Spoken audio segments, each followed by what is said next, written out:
Hello, folks. I don't usually start like this, but today, if the reports coming out of Karachi are accurate, we are looking at something extremely serious. Let me say that clearly. If these reports are confirmed, then what happened outside the U.S. consulate in Karachi is not just a protest gone wrong. It is a diplomatic flashpoint with international consequences. Let's slow everything down and understand what is being reported. What is being claimed? According to early circulating reports, after news spread about the assassination of Iran's supreme leader, large protests erupted in Karachi, Pakistan. These protests were reportedly organized by sections of the Shia community who felt directly impacted by the killing. Now here is where the situation allegedly escalated. Crowds moved toward the U.S. consulate in Karachi. Barricades were reportedly breached. Security layers were crossed. And according to some early claims, U.S. Marine security guards opened fire after protesters allegedly entered or attempted to enter the compound. Some reports mention fatalities, figures ranging from several deaths to potentially double digits. Let me repeat, these numbers are still part of emerging reports and require confirmation. But if this sequence is verified, it is extremely significant. First, why this even happened. To understand the reaction, we need context. Iran's supreme leader is not just a political head. For many Shia Muslims globally, he represents religious authority. Pakistan has roughly 240 million people. Estimates suggest between 35 to 40 million are Shia Muslims. That makes Pakistan one of the largest Shia populations in the world after Iran. Cities like Karachi have concentrated Shia communities. So when news spreads that the supreme leader of Iran has been assassinated, especially if the United States and Israel are alleged to be involved, the reaction is emotional, not abstract. This is not just foreign policy. It becomes identity, and identity mobilizes people quickly. Why moving toward a consulate changes everything? Protesting in your city square is one thing. Moving toward a diplomatic compound is something else entirely. Under the Vienna Convention on Diplomatic Relations, embassies and consulates are protected premises. They are not technically sovereign territory in the sense of land ownership, but they are inviolable under international law. That means host country authorities must protect them. Unauthorized entry is a serious violation. Security inside has strict rules of engagement. If protesters breach outer perimeters and approach inner secure areas, that is no longer symbolic protest. That becomes a security breach. And diplomatic security doctrine is built around worst-case scenarios, hostage situations, seizure of classified documents, physical harm to diplomats. U.S. Marine security guards stationed at consulates are trained specifically for those scenarios. Their job is not crowd control. Their job is to prevent takeover. If, and I emphasize if, they perceive the compound to be under direct threat, their response would be guided by security protocols, not political debate.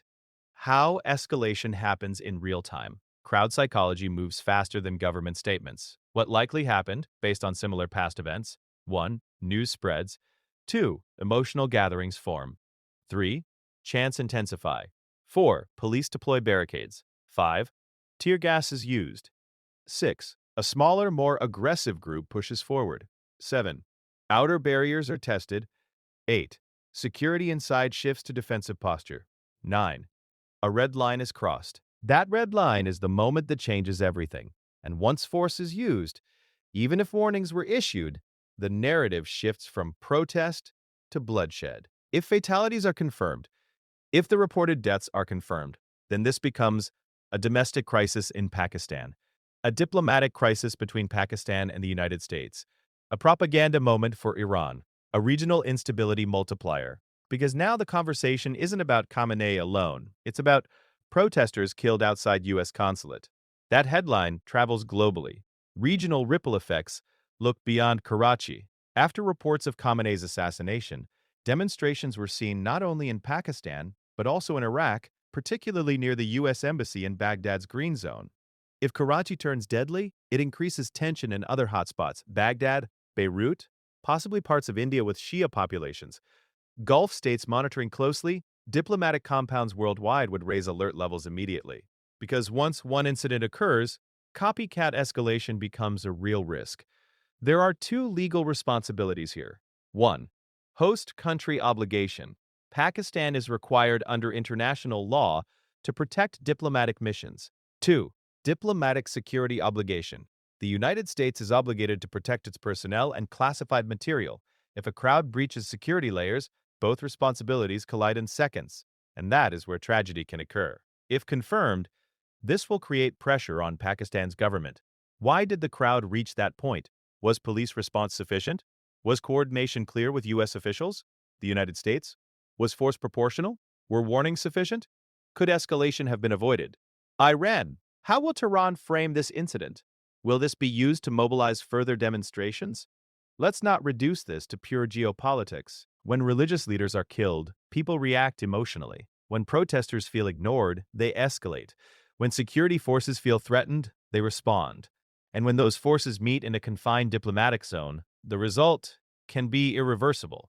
If these reports are verified, this is not just about Karachi. It becomes a case study in the fragility of diplomatic norms, the speed of crowd mobilization in the digital era, the difficulty of containing regional anger, the risk of symbolic locations becoming flashpoints.